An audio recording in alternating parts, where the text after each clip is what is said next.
여러분, 지금 당장 통장에 공짜로 300만 원이 들어오면 행복할 것 같죠? 축하합니다. 대한민국은 오늘부로 망했습니다. 새벽 6시 전 국민에게 똑같이 300만 원이 입금됐습니다. 그런데 딱 3시간 뒤 100만 원짜리 운동화가 300만 원으로 바뀌었습니다. 품절이 아니라 그냥 가격이 3배 뛴 겁니다. 식당 아줌마도 배달 기사도 환경미 화원도 다 사표 던지고 집으로 갔습니다. 돈은 넘쳐나는데 먹을 게 하나도 없는 나라. 통장 잔고만 억만장자인 굶주린 부자들의 지옥, 그 실상을 공개합니다.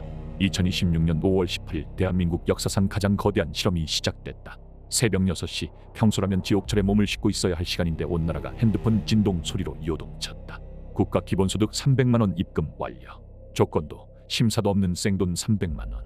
나를 포함해 편의점 알바생부터 대기업 부장님까지 전부 똑같은 액수를 받았다. 인스타그램은 이미 난리가 났다. 통장 잔고 인증샷은 기본이고 오늘 아침 사표를 던지고 나왔다며 회사 로비에서 춤을 추는 퇴사 챌린지 영상이 실시간 1위를 찍었다. 나도 그 기분에 취해 평소 꿈도 못 꾸던 명품 운동화를 결제하려 사이트에 접속했다. 그런데 이상했다. 평소 100만 원이던 신발이 품절도 아닌데 가격이 300만 원으로 바뀌어 있었다. 에이, 오류겠지 라며 대수롭지 않게 넘긴 게 내 인생 최대의 실수였다.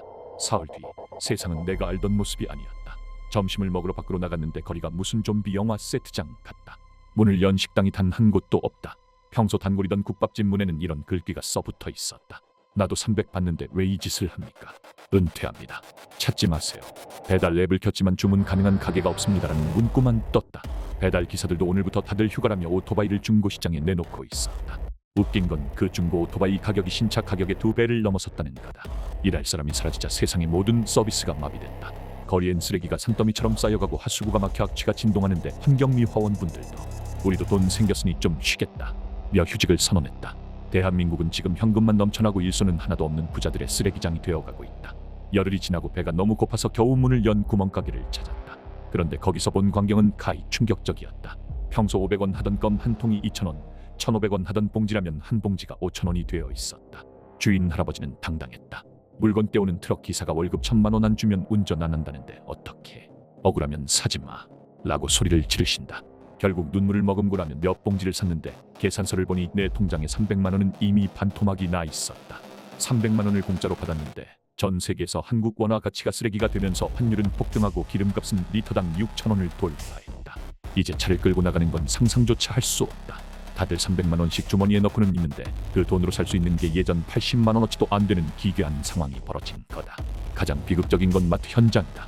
이제 돈은 종이 뭉치나 다름없다. 달걀 한 판을 사려고 현금 5만 원권을 내밀었더니 마트 주인이 코방귀를 낀다. 총각 돈 말고 집에 남는 스팸이나 참치캔 없어. 그거 아니면 안 팔아. 이제 물물교환의 시대가 왔다.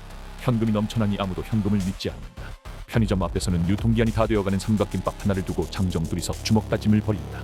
어제는 한 할머니가 손자 먹일 우유 한 팩을 사기 위해 결혼 반지를 내미는 모습까지 봤다. 300만 원이라는 숫자에 취해 있는 동안 서민들의 식탁에서는 단백질이 사라졌고 비타민은 사치가 됐다. 우리는 모두 통장 잔고만 억만장자인 굶주린 부자들이 된 것이다. 앞권은 데이트 시장이었다. 어제 소개팅을 나갔는데 상대방의 첫 마디가 연봉이 얼마세요? 가 아니라 혹시 집에 쌀 몇 포대 있으세요? 였다. 이제 현금은 아무 의미가 없다. 나라에서 다 똑같이 300만 원을 받으니 차별점은 오직 현물에서 나온다. 우리 집은 부모님이 시골에서 농사를 지으셔서 쌀이 많아요 라고 말하면 퀸카가 되는 세상이다.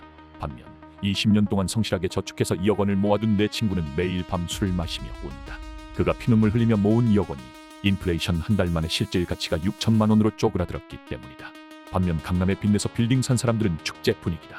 대출금 가치는 쓰레기가 됐는데 건물 월세는 물가 따라 3배로 올렸으니 가만히 앉아서 떼돈을 벌고 있다. 부의 재분배를 하겠다더니 부자들은 더 괴물이 됐고 서민들은 정부가 던져주는 300만 원이라는 사탕 없이는 숨도 못 쉬는 노예가 됐다. 지금 이 순간에도 댓글창은 전쟁터다.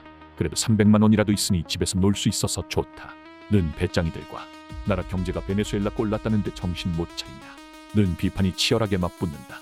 그런데 진짜 무서운 게 뭔 줄 아나? 정부가 이제는 물가가 너무 올랐으니 내달부터는 500만 원을 주겠다고 발표했다는 거다. 돈을 더 주면 물가는 더 뛸 텐데 사람들은 이제 그 마약 같은 공짜 돈 없이는 버틸 수 없는 몸이 되어버렸다. 병원에 가도 의사가 없고 수돗물을 틀어도 물이 나오지 않는다. 수도관리소 직원들도 500만 원 받고 집에서 쉬기로 했으니까. 자, 당신의 선택은 무엇인가? 물가가 10배가 되어도 일단 내 통장에 꽂히는 공짜 돈 500만 원이 반가운가? 아니면 지금 당장 이 미친 짓을 멈추고 국밥 한 그릇 8,000원 하던 시절로 돌아가고 싶은가? 당신이 만약 정책 결정자라면 어떤 버튼을 누를 것인가?